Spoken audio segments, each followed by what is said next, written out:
Halo, selamat pagi. Jadi di sini kita akan mempresentasikan entrepreneurship and small business management.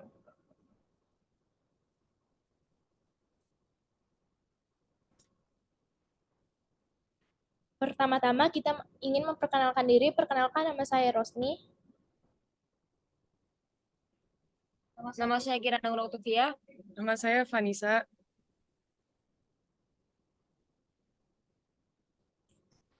Oke, di sini kita akan membahas 3 materi. Yang pertama adalah define entrepreneurship and identify entrepreneurship. Kedua, describe how small business get started and common problems they face. Ketiga, explain how entrepreneurship plan, legally structure, and fund new business ventures. Oke, define entrepreneurship and identify entrepreneurship. Entrepreneurship adalah perilaku pengambil risiko yang menghasilkan peluang baru. Entrepreneurship adalah proses atau tindakan seorang atau kelompok individu yang mengidentifikasi peluang bisnis, mengembangkan ide atau konsep bisnis, mengorganisasikan sumber daya, dan mengambil risiko dalam upaya untuk menciptakan, mengembangkan, atau mengelola bisnis atau proyek baru dengan tujuan untuk mencapai kesuksesan finansial dan pertumbuhan. Wirausaha seringkali berperan sebagai inovator, pengambil risiko, dan penggerak pertumbuhan ekonomi. Selanjutnya adalah entrepreneurs. Para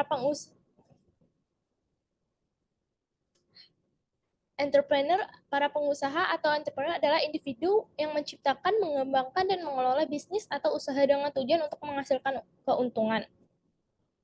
Mereka seringkali bertanggung jawab atas semua aspek bisnis, termasuk perencanaan, pengambilan risiko, pengaturan sumber daya, dan inovasi produk atau layanan. Pengusaha juga dikenal karena kemampuan mereka untuk melihat peluang di pasar dan mengambil tindakan untuk memanfaatkannya. Oke, next.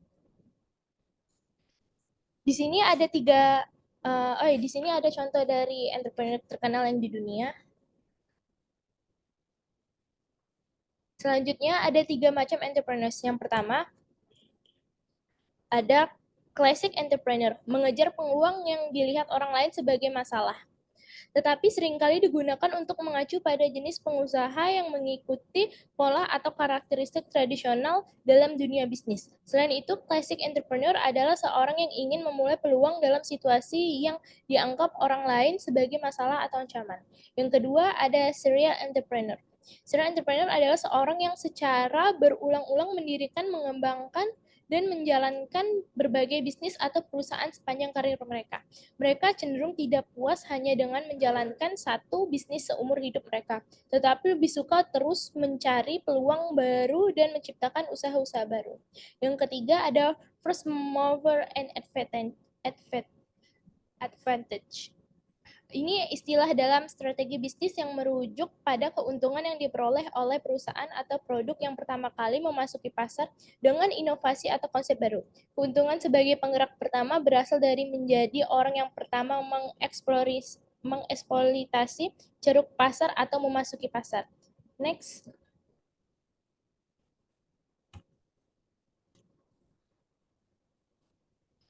The nature entrepreneurship, yaitu kewirausahaan, adalah perilaku pengambilan risiko yang menghasilkan peluang baru, menampilkan perilaku kewirausahaan sebagai karyawan perusahaan besar.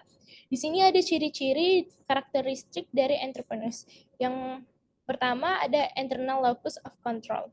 Bagi para wirausaha memiliki internal locus of control penting karena kewirausahaan seringkali melibatkan pengambilan risiko, pengambilan keputusan, kemampuan untuk mengatasi tantangan dalam dunia bisnis. Pengusaha percaya bahwa mereka mengendalikan nasib mereka sendiri. Mereka mengarahkan diri sendiri dan menyukai otonomi. Yang kedua ada high energy level.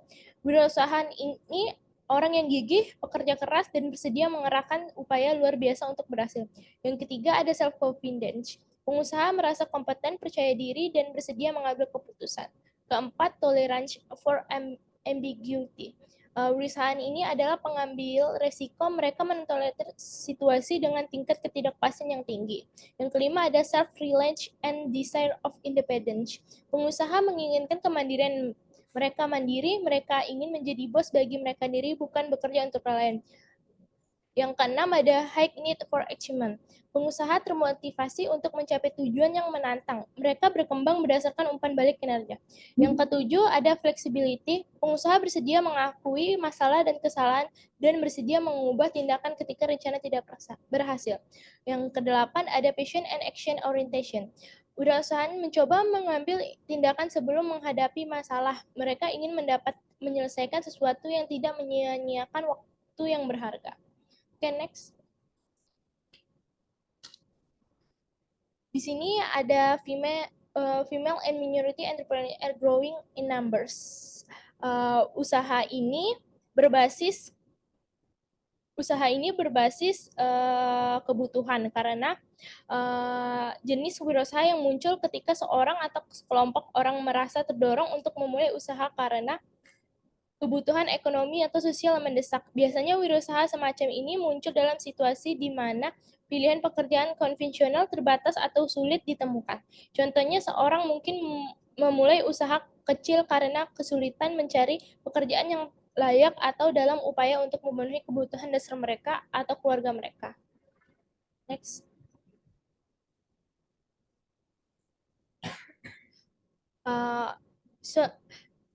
Social entrepreneurship.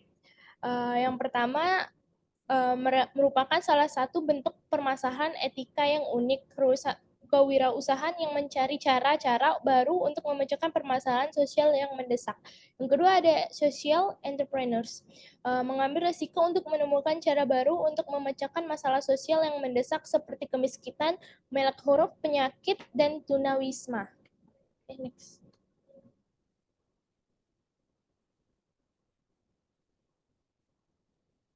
Oke, yang kedua adalah describe how small business get started and common problems they face.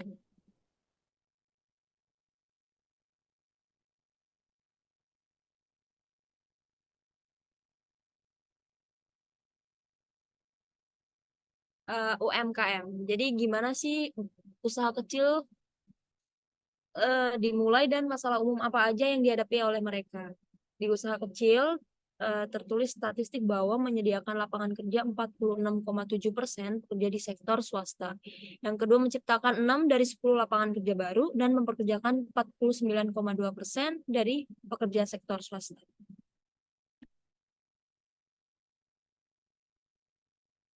Di Indonesia sendiri terdapat undang-undang yang menaungi UMKM dan memberikan klasifikasi berdasarkan aset dan omset di tiap skala usaha yang terletak pada UU nomor 29 tahun 2008. Di usaha kecil dapat dilakukan dengan dua, yaitu waralaba sama startup. Kalau waralaba itu pemilik bisnis menjalankan bisnis yang sama di tempat yang berbeda-beda.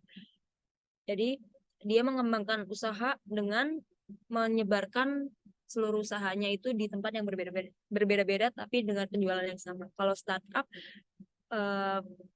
pengusaha membangun usaha yang baru dengan modal baru, pokoknya dengan lingkungan yang baru, kelompok yang baru, startup. Next. Terus apa aja sih yang bikin bisnis kecil ini gagal? Itu ada 8.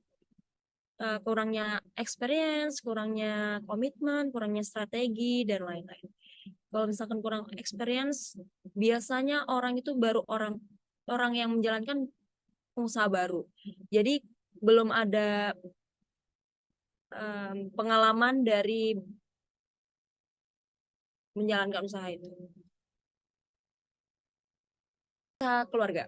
Nah, usaha kecil milik keluarga biasanya dikembangkan oleh generasi-generasi dari keluarga itu sendiri.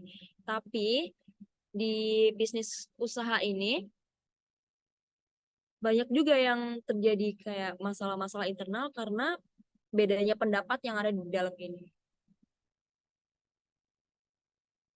Lalu yang ketiga kita masuk ke explain how entrepreneurs plan, legally structure, and fund new business ventures. Yang pertama, business plan. Business plan itu kayak rencana bisnis, menggambarkan arah bisnis baru dan pembiayaan yang dibutuhkan untuk menjalankannya. Lalu new venture creation-nya, yang pertama ada executive summary, Terus juga ada industri analisis, company description, product and service description, market description, marketing strategy, operation description, staffing description, financial projection, capital needs, milestones, dan ini adalah sampel business plan outline. Kenapa sih kita butuh business plan? Nah, kita tuh butuh business plan tuh yang pertama kayak kita tuh memperjelas apa yang mau kita bikin model bisnisnya, bagaimana bisnis kita akan menghasilkan uang, terus juga hal ini membantu kita untuk mengidentifikasikan dan juga menghadapi potensi kekuatan dan kelemahan bisnis yang kita usulkan. Terus juga hal ini mengkaji potensi untuk produk atau layanan bisnis kita. Terus ini juga bisa memeriksa untuk kekuatan dan kelemahan pesaing untuk bisnis yang kita lakukan. Terus juga memperjelas untuk misi dan visi kita untuk berbisnis dan berapa banyak sih uang yang kita butuhkan untuk bikin bisnis tersebut dan berapa juga yang kita ingin dapat untuk pemasukan dan juga uang yang bertambah agar bisa menutupi modal yang pertama. Terus juga ini membantu kita untuk berkomunikasi dengan investor-investor juga dan lebih percaya diri dan juga kredibel dengan calon pemberi pinjaman dan juga investor.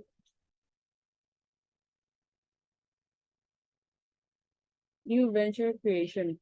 Salah satu pilihan penting yang harus diambil dalam memulai usaha baru adalah bentuk hukum kepemilikan.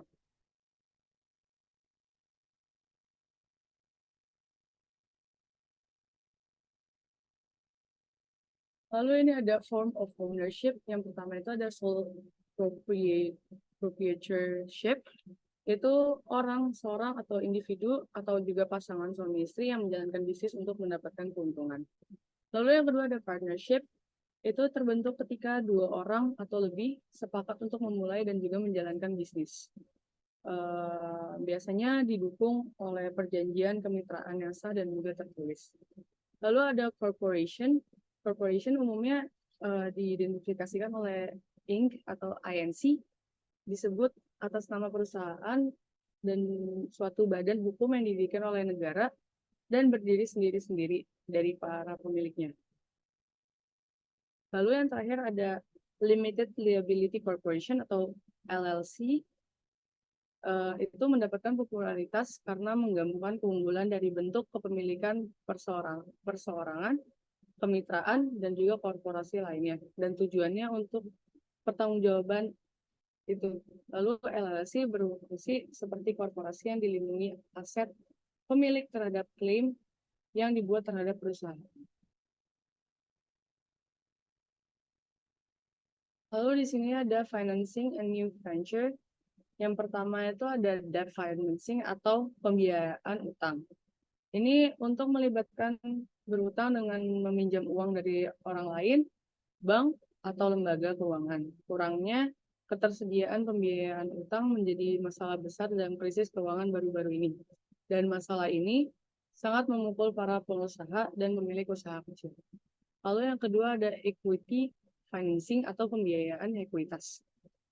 Di sini merupakan alternatif pembiayaan utang. Ini melibatkan pemberian saham, pemilikan dalam bisnis kepada investor sebagai imbalan atas investasi mereka.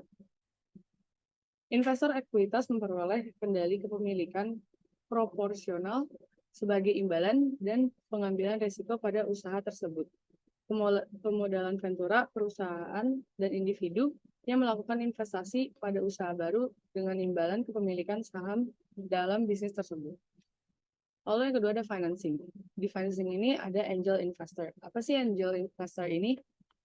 Angel investor adalah individu kaya yang bersedia melakukan investasi pribadi dengan imbalan ekuitas dalam usaha baru. Angel investor sangat umum membantu pada tahap awal sebuah startup. Kehadiran mereka menjadi sinyal pasar yang positif, meningkatkan kepercayaan investor, dan membantu menarik pendanaan ventura tambahan yang sebelumnya tidak tersedia. Sekian presentasi dari kami. Mohon maaf jika ada salah-salah kata. Tuhan memberkati. Terima kasih.